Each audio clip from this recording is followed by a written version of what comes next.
Alright, what's going on, guys? Welcome back to another video here on the World of Juice channel. Welcome back to another, I guess this counts as my by myself vlogs or whatever, because I'm not going to be eating anything today. I'm not going to be reacting to anything. I'm just going to be talking. I don't know how long this video is going to be, but I just want to talk about the world that we live in right now. I want to talk about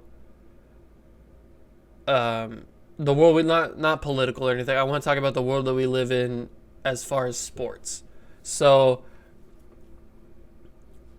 as this video will probably go up, I don't know, pretty soon. I don't know how late into the week I'll put this video up, but probably by the time this video is up, the leagues won't have started yet. Like I'm talking like MLB and NBA and NHL and stuff. So I just wanted to come on here, and since I have this platform, might as well use it. I want to talk about the coronavirus. I want to talk about how it's affecting the sports landscape. So basically, I don't think that the league should restart. I don't think that they should. I think that they should just scratch this season and go next year. I know that a lot of sports fans don't want to hear that. They don't want to take the time and really think about the real dangers that playing out this season could possibly bring. And if you're thinking about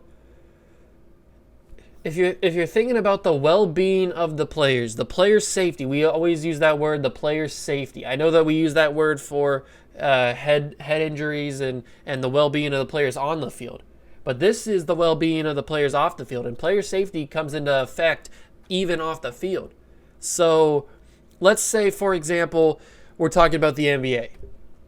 And let's say they go down to Orlando in their bubble, and they are playing their games, and one person on the staff or the one person that isn't on the team, like isn't a player on the team, gets infected with the virus, but they don't know it.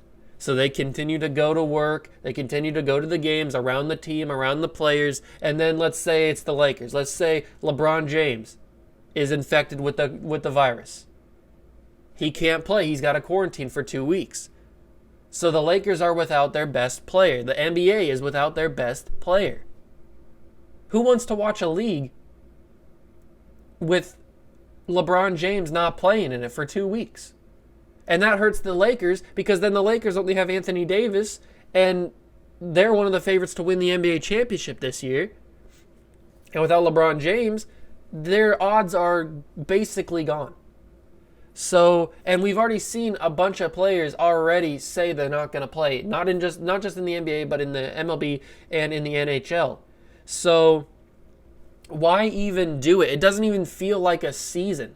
This feels like an exhibition. And if it's an exhibition, then we shouldn't be putting our players in safety like that, or in risk like that. So all I'm saying is, nobody wants to watch a half put together league with barely any of the stars playing, with a bunch of bums out there playing. Nobody wants to watch that. Even if it is sports back on your TV, live sports back on your TV, nobody's going to care. If LeBron's not playing, or if Kawhi's not playing, or if Mike Trout's not playing, or if, I don't know, Austin Matthews or Connor McDavid, if they're not playing, who wants to watch that? But I totally understand why they wouldn't play. They've got kids, they've got people at risk, so they don't want to take the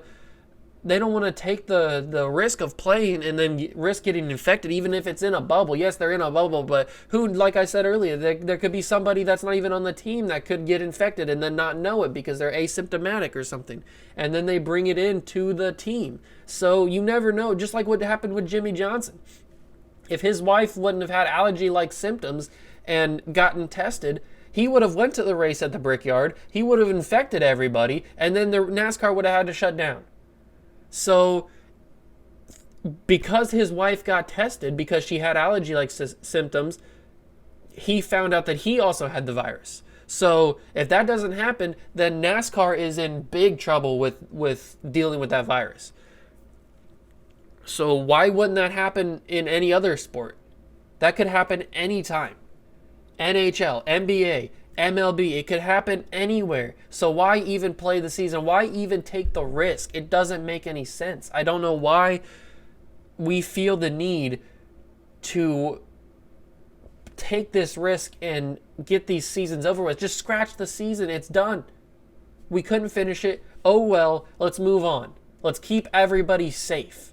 That's the whole goal here. We got to keep everybody safe. Screw sports when it comes to humanity.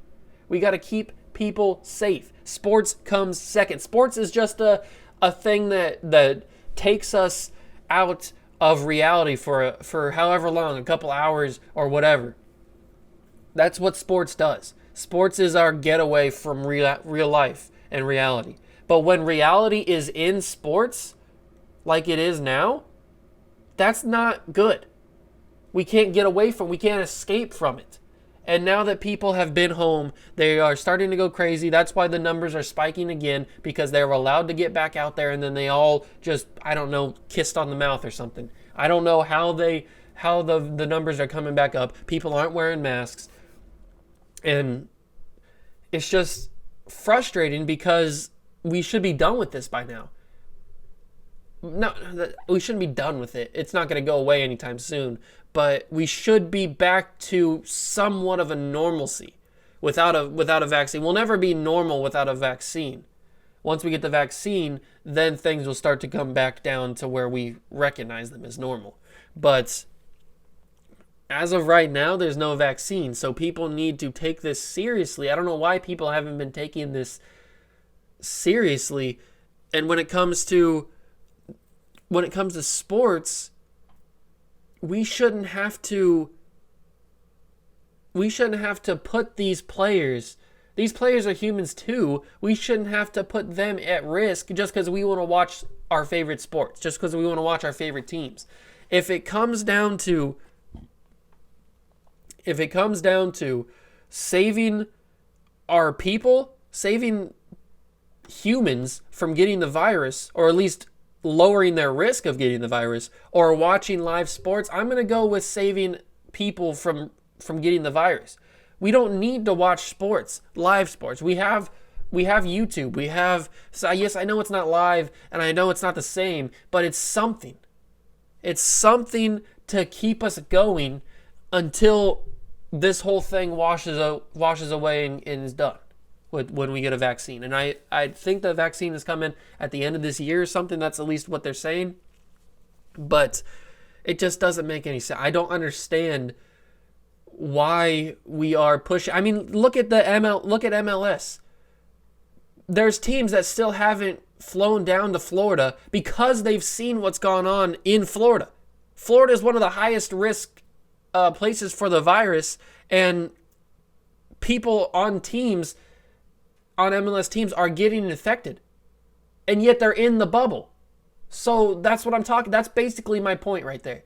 And people, the teams that haven't flown down there don't want to fly down there because they know that they're going to get infected. Why would you fly down there if you know that they're going to get infected? So they're going to stay there. It's just, it doesn't make any sense. I don't understand what they're doing, and we should not have